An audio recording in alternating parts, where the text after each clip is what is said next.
Sa kaugnay na balita, direktang hinamon ng palasyo si Baguio City Mayor Benjamin Magalong kaugnay sa mga aligasyon nito sa mga maanumalyang flood control projects. Ayon kay Palace Press Officer Undersecretary Claire Castro, dapat pangalanan ng alkalde ang mga tinutukoy niya para kaagad raw masampahan ng reklamo.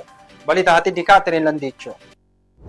Sa Malacanang, si Baguio City Mayor Benjamin Magalong na direktang iparating kay Pangulong Ferdinand Bongbong Marcos Jr.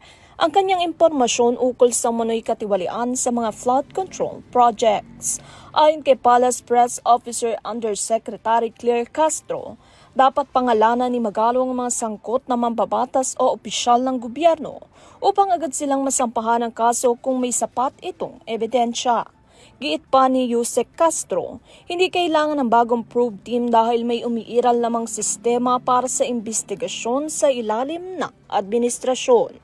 Anya mas mainam na ilahad ang ebidensya kesa basta na lamang magsiwalat ng mga alegasyon. Mas maganda po na ito'y mailahad niya sa Pangulo at hindi naman po siguro kinakailangan pang magkaroon ng isang magli-lead sa probe dahil nga may mekanismo na po at sistema na ibinigay ang ating Pangulo.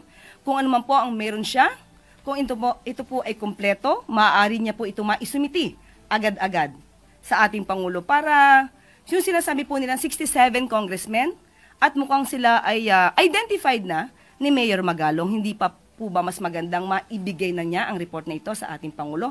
At kung kinakailangan maidemanda o makasuhan nang may sapat na ebidensya, agad-agad natin po itong dapat gawin.